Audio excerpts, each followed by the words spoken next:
And at least once a week, I still call Jordan and ask him if he'll come work for us here in South Dakota and bring him home because he's still out there in DC. But it'd be great to have him. Thank you, Benj. It's always so humbling to come and have Benj introduce you. I need to take him on the road with me, but there's no introduction quite like one that you would get from Benj Stoik. Listen, I know you've been here a long time, and I think Larry gave you a pretty good rundown of a lot of things that we've done in the state of South Dakota, that how our legislative session went, challenges that we may have ahead, and then you got to hear from a couple of your legislative leaders as well. I'm just going to take your questions and let you talk about what you want to talk about, but I want to remind you of one thing, and that is that in South Dakota, what we have done in the last several years is just what we as conservatives have always said we believed. We just did it. And we've proven that it works, that it creates an environment where our economy can thrive, where people are better off, they're happier, the families are stronger, and it really is a testimony to the people who live here about how special our way of life is. I know that for all of us, we get mired down in the politics and the policy and debate and discussion, and we forget that we woke up in the greatest state in this country, and that we should be optimistic and happy. That this country is the strongest country in the world, and it stands for something. It stands for freedom. And here in South Dakota, we have embraced and fought to defend those freedoms like we probably haven't seen in this country for a very, very long time. So I hope you know that we have many, many things going for us. We have the strongest economy in the nation right now. Our kids are leading the nation in educational outcomes because they were in their classrooms learning. We have less than 2,000 people in the whole state of South Dakota that are on unemployment. We are the only state in the country that didn't take the elevated unemployment benefits from the government when that was offered, because I told the president, thank you for the flexibility, but we don't need them. Our people want to work. We had our suicides and drug overdoses drop during the pandemic, which was the only state in the country that saw those decreased. And South Dakota's overdoses during the pandemic went down by 16%. So while our people were working, their businesses were growing, our kids were doing better, and also our families were happier. And I think that's a wonderful thing to reflect on and to remember about what is special about South Dakota. One thing, I don't know if Larry covered it, but for years and years, when people have got on the internet and searched where they wanted to go visit or where they wanted to go live, the number one search that they put in would be warm climates, tropical destinations, beaches. That's what people were always looking for. That has dramatically changed the last 2 years in this country. Now, the number one search that people have for where they want to go on vacation or where they want to go live and move their family is small towns and rural America. And that's because of you guys. That's because people got a glimpse at how fantastic South Dakota is. Our states where families still get to walk up and down main streets like Mobridge and know everybody and spend time together and really have a quality of life that the rest of the world is hungry for. So I'm so grateful that you've trusted Larry and I to lead you the last several years, and I hope that you understand the real gift that we have being in this state, because it's pretty special. But with that, let's see if you guys have comments or questions or anything that you want to cover that Larry didn't already give you the answer to. You gave him everything? Yeah, everything. Senior government class. Oh, you guys got questions? Are you going to quiz me on the Constitution? No? Federalist 4950, which one do you want to talk about? No? I won't pressure you. What do you guys have? All right, you are wore out. Yes, ma'am. I'm really concerned. How can we keep our state this way? There's just such a creeping sense, and people are so easily convinced that wrong is right and right is foolish. How we want to keep South Dakota the way it is. Well, I'm going to tell you, don't listen to the news. And people are so lazy, they don't do their own homework anymore. And you guys got to start reading the facts. And it is so rare for me, and I'm sorry, Austin, love you But you guys got to tell the truth a lot more often. You know, people today, we live in an instant gratification society where people read a headline and they assume they know the story. There are so many times, even in the Argus Leader, where the headline says something, and then at the end of the article, they'll completely give a data point or something to keep some integrity in their story that's the exact opposite of what that headline said. Because they know people only read the headlines. And headlines sell papers. And that's why they do that. You're being manipulated, and we're being manipulated because we're too lazy to do our own homework on something. So if you guys, you know, are sitting here wondering, well, I wonder what really is going on with the state budget. Did she have the authority to spend those federal dollars or not? Well, do your research. Did the exact same thing every other governor's ever done. I'd already had approval from the legislature to spend those dollars and to take care of federal grants. That's why we did it exactly how we've always done it in South Dakota. I wonder what really is going on with impeachment. Well, read the facts. Don't read a headline and don't read a quote in a paper. Go do your research and find out. That's the kind of stuff I need you guys to do, because it matters now more than ever. And what I'm finding is there are very few policymakers that really read their bills anymore before they go and vote on them. And it's starting to happen here in South Dakota. And that's the one thing I've always been so proud of South Dakota, was that we did our work right. And I could always go in DC when I was a congresswoman and say, listen, in South Dakota, we still know how to legislate. People understand, they're experts on their bill. They read them before they vote on them. Every bill gets a hearing. I always bragged about it. I can't do that anymore. This was the first year that we had a bill that never got a hearing because they didn't want to talk about it.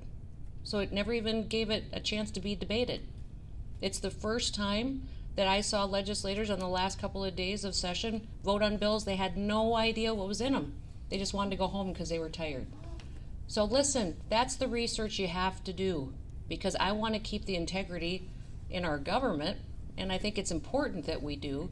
So just do your research. I'm not going to tell you, my side of the story, anybody else's story, but you gotta know.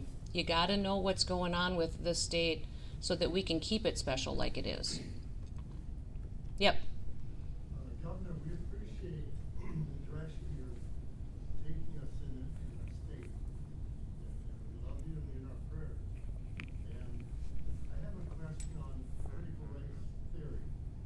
What is being done with that in the state of South Dakota? On critical race theory? Yes. Oh, you're gonna love tomorrow. We did, I brought 2 bills this legislative session that banned critical race theory from being taught in our classrooms in our K-12 schools, and another one that banned it in our universities. The legislature supported and passed, and I signed into law, the university one. So now in South Dakota going forward, critical race theory and cannot be taught in our universities. They killed the K-12 one. So tomorrow I will be signing an executive order to make sure that critical race theory is not taught to our kids in our public school systems too.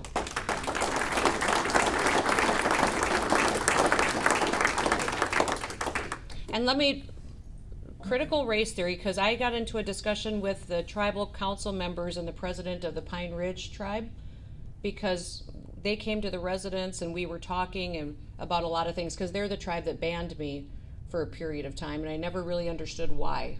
I think it was over the pipeline, but they came and we talked for a couple of hours and visited a while ago, but they said, well, we also have a problem that you like this critical race theory. I go, I hate critical race theory. You're kidding me. They go, no, you like it. I go, no. Critical race theory is racism, and it is teaching that one person is better than another person based on their sex, their color, or their gender, their race. And I said, there's no place in that. I think our kids need to be taught a true history, and that should not be in our classrooms. And they said, well, that's what we think too. I said, well, there you go.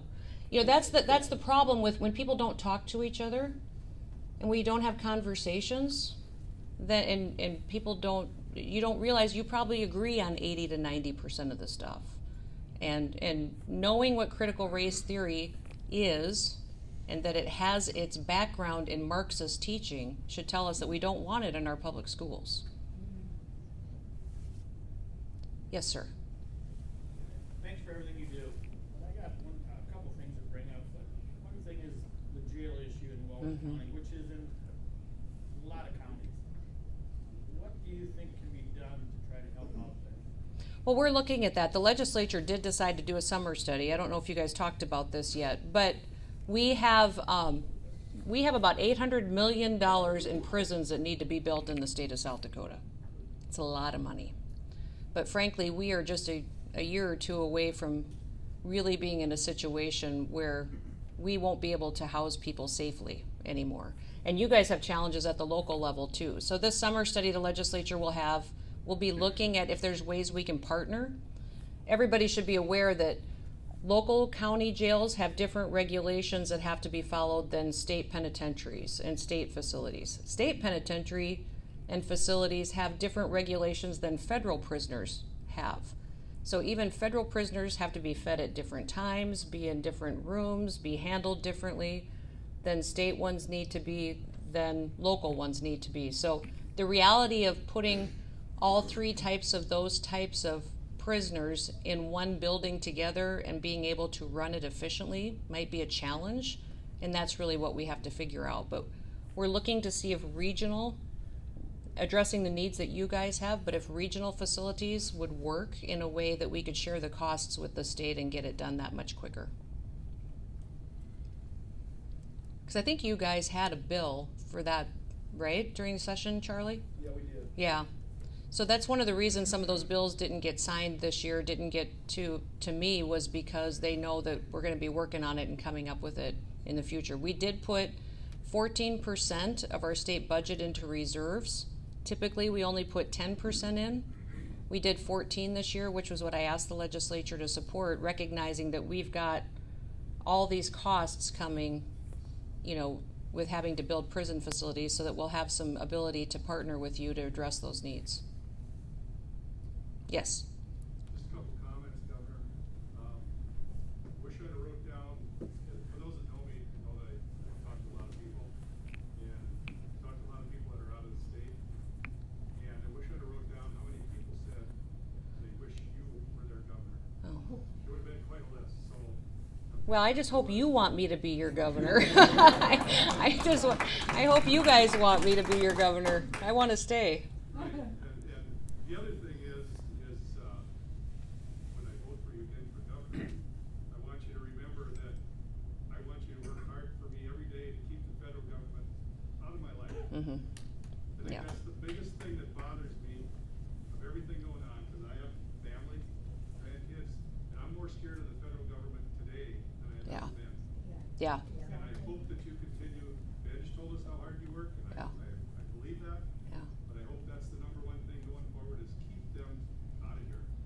It's We're smart enough in these communities to take care of ourselves. It's amazing to me how dramatically my life changed from when Trump was in the White House to when Biden was in the White House. When Trump was in the White House, like him or not, everybody, he got up every day and tried to help us do big things here in South Dakota. He just did. He could say, he'd call and say, Christy, what do you need? And I'd say, well, we started with the fireworks, or else I would say, well, I need this program fixed, and I want these duck licenses changed, and I want this. And he was helping us with all this stuff, and I could be proactive and be out there helping people solve the problems and challenges that they have with the federal government. When Biden got into the White House, we immediately went on defense. It is like war, just trying to protect our way of life.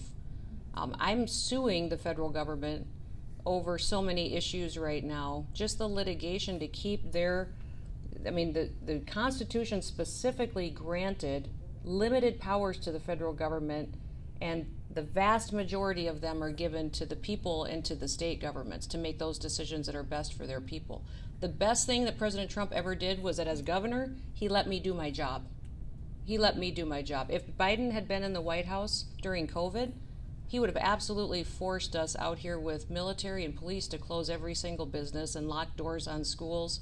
It would have been unbelievable. Thank God we had President Trump in the White House when COVID was going on, because he allowed me to do my job as governor.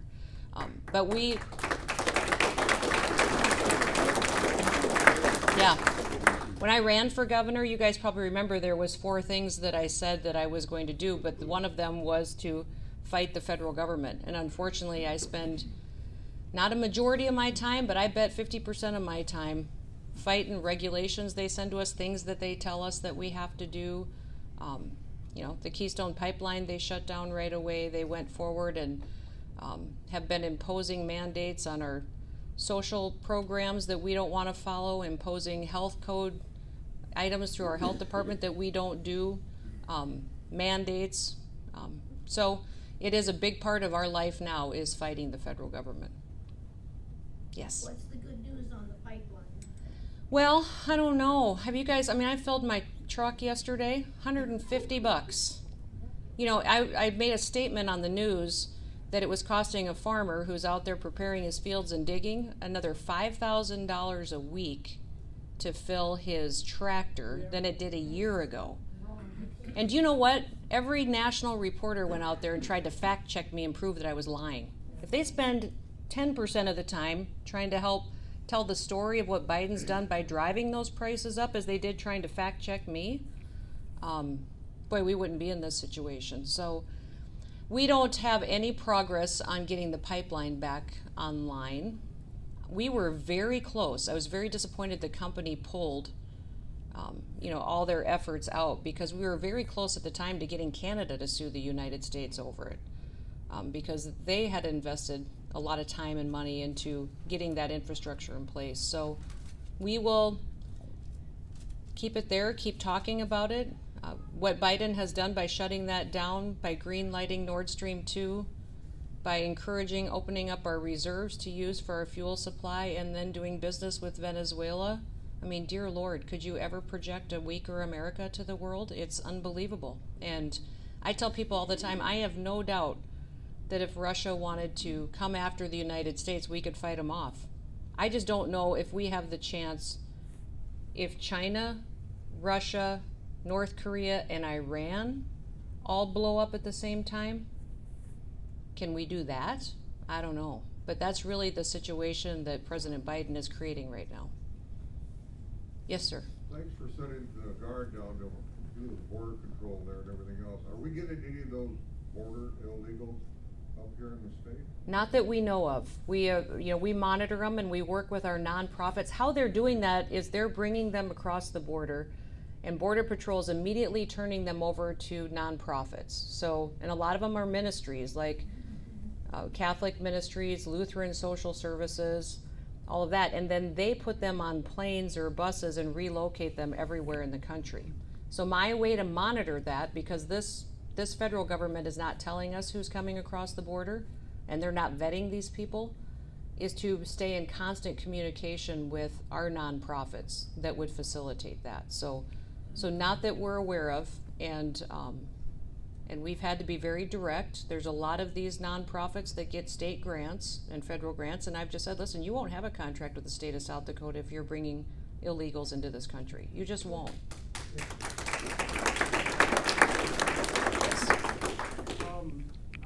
I would have a question about concessionaires on state parks. Yes.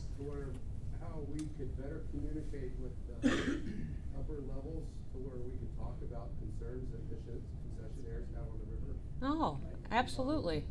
To where we could maybe change our dialect on things that need to be done in the state parks as concessionaires. Okay, so I'm on it now. I'm going to connect with the secretary and make sure that he is chatting with you about that. Now, concessionaires sign long-term contracts to receive and to do service, provide service to the public in our state parks. So Rachel's talking to you right now. She's my chief of policy. She's going to connect you and make sure you get the answers that you need. And then I'm going to have them, Rachel, make sure that I know what the issue is so I can stay on top of it too. Okay, that'd be great. Thank you. Poor game fishing parks. They just think I'm so up in their business. They've never had a governor that just, it is literally everything. Because this is our resources and our habitat and our wildlife and what we have here is so special. But people also need to be able to access it and have a good time and enjoy it.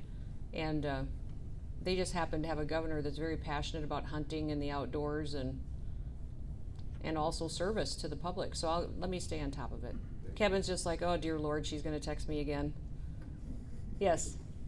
Another thing, about 3 years ago, we lost our lake, forgetting what it was called. Mm-hmm. East of Selby. Yeah, I remember. But what a lot of people don't realize is the amount of acres from farm ground to pasture that is a lot Gone. of people can't use. I just think there needs to be something done, whether it's some state help or it's a state park. I mean, I just think that something needs to be done about it. I mean, to hold this water back from flooding all this pasture and farm ground.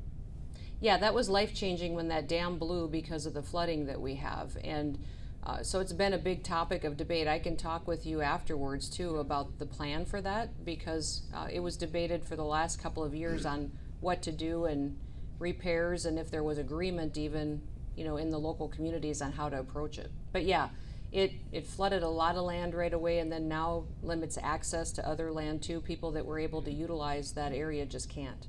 And it was a recreation area that everybody in this whole region enjoyed. It was beautiful. Yes, sir. Yes. Thank you for serving us, sir. Thank you. I'm not sure if you're aware, or the rest of the people, the VA has come out with changing services again in Sioux Falls and Black Hills area. Black Hills area, of course, is the one that mainly affects us. Yeah. What can you as a governor do to change those? Because the recommendations are out there, but sure like to find out what their basis was for making those recommendations. I can go through the list of No, I'm very familiar with it. They listen, they are ignoring the veterans that are out here and the care that they need to do what they want to do, and that's shut down VA services in the state of South Dakota. We are fighting the federal government, not just on Keystone, but also they're cutting our forest contracts. They're hitting our BLM land with new regulations. The EPA's coming back with their Waters of the U.S. regulation again. I don't know if you guys remember talking about that a few years ago, where they're trying to get jurisdiction on your land. Now they're coming after our veterans. So essentially what they're going to do is shut down hot springs and just have a clinic there. What they're doing in Sioux Falls, they just put millions of dollars into a new surgery center at the Sioux Falls VA and an emergency room there, remodeled it all. It's only been back up and going less than a year, and now they're shutting it all down and gonna just turn it into a clinic. They're literally gonna make it so our veterans have to drive 150 miles to get basic health care, and they're not even using the data of how many veterans are served by each of these facilities. In fact, the secretary was out here the first year I was governor because I'd been working on this issue. So in 2019, he came out here and promised that he saw how many veterans needed care, that he would keep hot springs open, he would return services to it, that we would do a better job. This is a complete reversal of what they had said that they would do. So we're going to war, for you guys on this issue in the debate and pushback. The problem is, who has a lot of authority in this area is your congressional delegation. You got a couple of U.S. senators that are the ones who sit on these committees that can shut a lot of policy down until they get in line on making sure they're restoring services to our veterans. So I would contact Senator Thune and Senator Rounds, because they can literally go and protest on the Senate floor and stop any bill over an issue such as this. And that's what I'd encourage them to do. It matters that much. What's unusual, I received the information having to do with the change in services, and a day or two later I received another fancy brochure from the VA talking about harassment. Are you the veteran service officer up here? Pardon? Are you the veteran service officer? No? You just have a lot of... We're just changing. Yeah. A new one will be in training. Okay. But what my concern is, I guess the statement is who is harassing whom. Yeah. Because this brochure has to do with, report all harassments and everything else, whether it's an employee or whether it's someone from even a client or something that's there. Report all of that. And yet at the same time, Wilkie, when he was VA, he's the one that actually signed a document that Black Hills is going to remain open. Yeah, he signed that day we were there. And I heard you mention several times about having to sue people. I guess, I don't know how many people are aware of it, but the U.S. Navy SEALs filed a class action suit against the President and Secretary of Defense having to do with mandatory shots Oh. against religion. And the federal judge has, in fact, filed an injunction that cannot be, you cannot dismiss anybody from the service who put in for religious reasons. And the Navy, I know, has already issued an interim guidance having to do with this lawsuit. So it's, I don't know what the other services are doing, but there is an OPNAV instruction out already that you cannot dismiss people having to do with religion, so it's a kind of a plus. So what they've been doing is there are exemptions in federal statute that said they have to recognize religious exemptions, medical exemptions, things like that. What they haven't done is put out guidance on that. So the rules on how they determine if this is a valid religious exemption or not. So because they haven't done that, they're kicking our military out of the service if they won't get the vaccine. Meanwhile, they haven't released any of the rules that the leaders in the military can use to determine if this was a valid religious exemption or not. So they're using this as a way to persecute our military.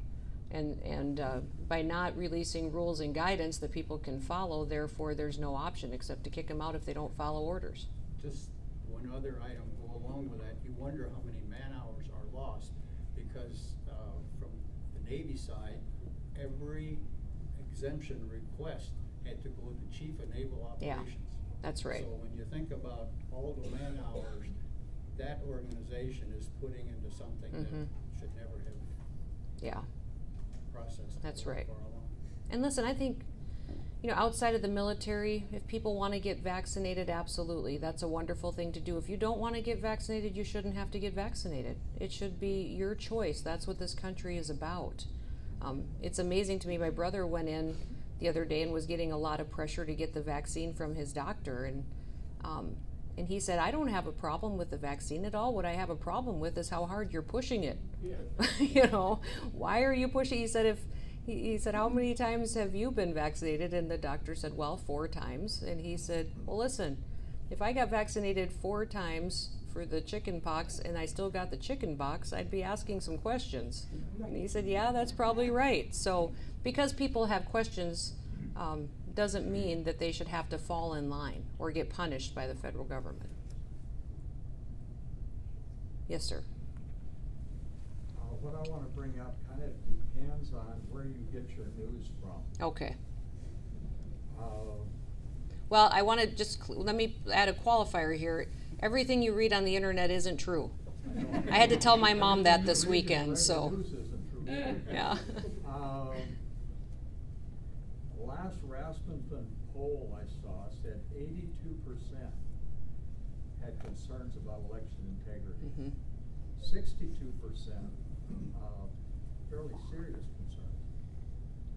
This almost depends on where you're getting your news from, because in a lot of circles, problems with election integrity are just like stupid problems. The people that are more on the internet are kind of thinking, if you don't think there's election integrity problems, you're the one that's stupid. I also read a book by a CIA contractor talking about potential civil war in the United States.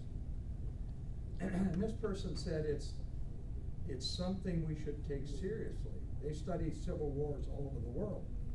This gal's saying, as a CIA officer, I can't look at the United States, but as a contractor, I can. And they're saying we shouldn't take this lightly. And of course, because the vast majority of the bureaucracy is liberal, including the FBI and the CIA, she comes at this totally from a liberal perspective, saying people like me are going to cause a civil war, never mentioning that Black Lives Matter or infanticide or Oh, Antifa, yep. might be a problem.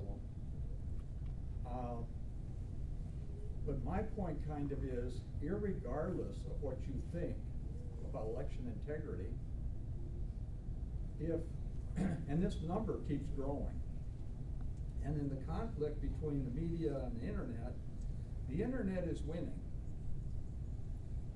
And they're winning on this issue. If basically over half your people think there's a problem with election integrity, irregardless of what you think, you ought to be dealing with it.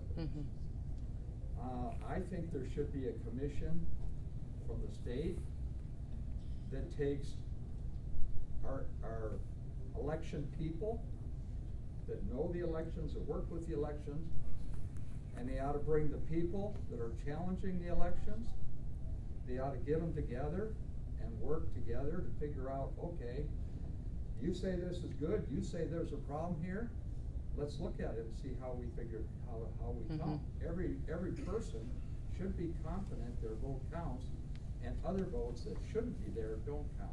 Yeah. So And what? one other thing, irregardless of that proposition, we audit banks because we think our money's important. We audit organizations because we think our shares are important and our customers are important. We should set up an audit system for the elections, to audit elections, and I'm thinking somewhere around 3 to 5 counties that are gonna be audited, and I'm not talking about just counting the counts. I'm talking about a full audit, and we ought to set that up irregardless. Well, this is what happened during the pandemic. Is every governor in this country, in their state, because there was a pandemic going on, could write an emergency order to conduct their elections however they wanted to. So do I think there was manipulation in the last election? Absolutely. Do I think illegal activity happened? Absolutely. Do I think the Democrat and swing state governors let ballots be collected in fraudulent ways because they could? Absolutely. I don't think that it was one thing that manipulated our election. I think the Democrats threw everything at the wall to see what could stick. Because they could do that and write an emergency order and run their elections however they wanted to, they did mail-in voting. People got 7 or 8 ballots sent to their home and they just had to send it back in. They got rid of voter ID in some states, and some they let the unions go collect all the ballots, take them home at night and go turn them in to the auditors once a week. They were collecting ballots in Walmart parking lots and putting them into car trunks to transport them back and forth with no legal authority adding any accountability to the fact that they were still secure ballots that were intended to be cast the way that the voters wanted them to be. So we know that happened because of the pandemic, and I've said for months now, I think it's the only reason we're still talking about COVID, is because for this next election cycle, they want to be able to do the same thing. They want to be able to write an emergency order and run their elections however they want to, and we shouldn't let them. Now in South Dakota, we ran our election just like we do all the time. You show up on or before election day, you show voter ID and prove who you are, and you get to vote once in South Dakota. Every state should follow that, and I don't think election laws should be waived because of a crisis that's going on. I think they still have to be trusted, and it's be important for us to make sure that we keep doing. Now, I tried to get a bunch of Republican governors to go together with me and to do election integrity bills this year, and Republicans didn't want to because they didn't think it polled well, and they thought Trump was talking about it too much, and so they didn't want to get in, and that's just, we're going to have to start getting some leaders in this country that have a little bit of grit in their belly, because this watching polls to decide how you feel that day is a train wreck waiting to happen. And that happened. I did the same thing every other governor in this country did. We got on conference calls, and I spoke with researchers and spent hours talking to doctors and medical experts, but I also spent a lot of time with constitutional attorneys knowing what I could do as governor and what I couldn't do as far as your rights as people. And that's where those other governors just quit caring. They were scared. They were scared and they didn't know what was going to happen, and so they overstepped their authority and took away people's freedoms. So that's the challenge that we have when it comes to our elections too, and we're going to make sure that we keep carrying that message. But every state did different things and manipulated their system because they could. They were allowed to. Yes. I have a question. I'll bring it back to the local level. Sure. Gene Cox. Yep. I'll throw Benj under the bus, because him and I were talking about it last week. And kind of pull Scott in a little bit on the county level. The short version is, what can we do as a small town to get a program called Spruce Up South Dakota to come back? What year was that done? That was back in Janklo's time, wasn't it? That was an idea. Tore down a bunch of old buildings and, Houses. yeah. And initially he sent in prisoners and machinery, and that evolved into, I think, contractors. I haven't done all of my homework as we talked about. Yeah. That was kind of a one-time shot. There's another former mayor sitting over here, I don't know if Kyle was involved in that, Kyle talks a lot about it. But that was like a one-time shot, and it gave small towns like Mobridge and other small towns the opportunity to get rid of a huge, giant building. Right. I know there's funding out there now, but what you start running into is there asbestos, what we do in afterwards. And we've got some projects that'll have to go to bids. I'm not gonna say any numbers on quotes. Mm-hmm. But you gotta start looking, in the program eye, you gotta start looking at how you're gonna get that money back out of it. And it's in my brain, it's almost like a real estate deal, and you'll never get your demolition costs back out of it. Have you done a workforce study or work housing study, a housing study in your community to know what you need? Because getting that done will help us a long ways towards looking at clearing lots and getting infrastructure in place with some of these dollars so that you can redevelop those lots then in the future. So maybe if you haven't done one in the last 2 years, I would encourage you to do, and their planning districts will pay for this study, but that tells you what kind of homes you need to accommodate your community and to grow and the businesses that are here. Correct. And then we can start using those lots and that data to back up what's required from us and how to use these federal dollars appropriately. See, I was just visiting with South Dakota, that's when you called things, you got to go visit them, because I was on the phone with South Dakota Housing. And that was kind of what I had gotten back with, because I told the lady kind of what the demo cost was gonna be. And she said, you're gonna start running that risk of with your demo cost and the funding. Mm-hmm. Now the cost of your house is Right. here, and your appraisal's gonna come in here.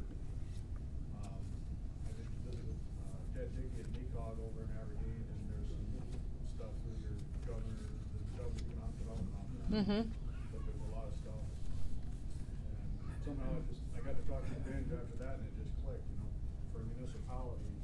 And granted, it's a very expensive process, but it's a very simple process. There's X dollars, each municipality, get the stuff down, get it done, and get it out. Well, and that's why when I brought my budget and I put the 200 million into housing that's why I wrote it the way I wanted it, was because it was grants to small towns. The way it ended up and the way the legislature passed it, you guys will be lucky if you see any of that dollars, because it's loans now, and now you have to repay them, and that's going to add costs to your housing. And then we sent it over to the housing authority, which the legislature has no authority over. It's a separate entity, and that is also kind of crippled by federal government regulations because it's a housing authority. Housing authorities typically throughout the country do not have a lot of integrity. South Dakota has a well-run one, but it's separate from the legislature, it's separate from state government. It's an entity that runs federal dollars through, and they're also hampered by income limits. So now the income limits are so low that you're going to build a lot, demo the house, build the infrastructure, come back maybe a year or two later, put a house in there, and then you're going to have to go and make sure that the people living in that house make less than $115,000 a year. If they make more than that, all that money you spent the years prior has to be paid back to the federal government. So that's what we're trying to figure out how to fix. It's important that we address housing. I got to try to figure out how I make that program actually work so any dollars get to come to Mobridge at all. Because it's now been moved over to the authority. And that's one of those bills that, you know, I started this session with recognizing the unprecedented amount of money that we had, and that I wanted to go into session with as much agreed on with the legislature as possible. So we had telephone town halls. I went to 10 different communities with legislators and had coffee and lunch with them, what their priorities were. Literally everything that was in my budget this year was there because a legislator told me they wanted it funded. And so that budget was what the legislature told me they wanted. But the housing program, when I said we should do this housing, it was for the infrastructure on those lots and cleaning them up. And it was a grant to the community, so that was not going to cost you anything. You'd have to pay it back. Then that could make that house affordable so that people in your community could actually build a house and live there and still have a good quality of life. It's very different now, and I'm going to have to try to figure out how to fix it. I'm going to have to start a group that, I don't know how, because I don't have a lot of authority over federal government regulations, but it's that's the challenge we had this year, was that I bet I had 36 different legislators request housing assistance and in the form of grants, and then all of a sudden that became contentious because all of a sudden people said, well, this governor wants to give grants, she doesn't want to make it loans. Well, I just wanted every town to qualify. I don't want all the money to go to Sioux Falls and Rapid City. I just don't. This governor would love to stand here and visit with you folks, because she is a small town girl and this is her environment, she loves it. But she needs to be wheels up in about another 10 to 12 minutes.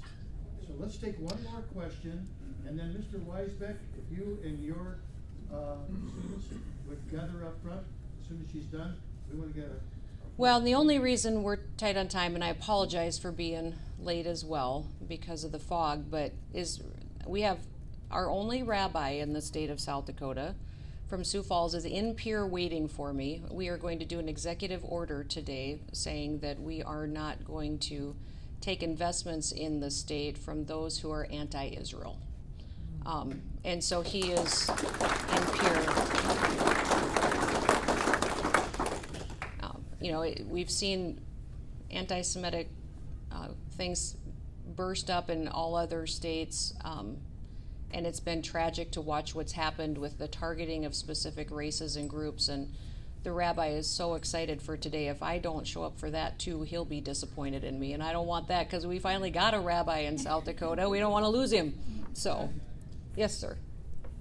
Governor, thanks for coming and thanks for what you do for us. Quick question about the second round of COVID money, the American Rescue Plan, I believe is what it is. Mm-hmm. I would assume that the state receives some of those funds as well as individual counties, and I think even Sioux Falls and Rapid City got direct payments. Yet it's really difficult for us to access those funds because it's all tied to loss during COVID. How did the state, or was the state able to manage some way to access those funds, and what recommendations would you possibly have at the county level?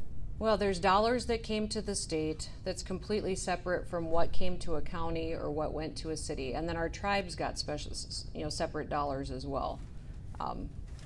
I can't help you go advocate for dollars that were supposed to come directly to you. And that's what they did the second time around that nobody really talks about. This group of federal funding, they allocated it according to unemployment rates and which communities got hit the hardest because of the pandemic, and which ones do you think got hit the hardest. This was done under Biden's administration, so obviously he rewarded all of his Democrat states and cities for their shutdowns and for their bad numbers, and gave them more money because of it. So they got a lot more money per population than the state of South Dakota did, which, we still made the right decisions. But the county did receive a check. Mm-hmm. It's just accessing it because it's all tied to losses, which, as you addressed earlier, we didn't shut down.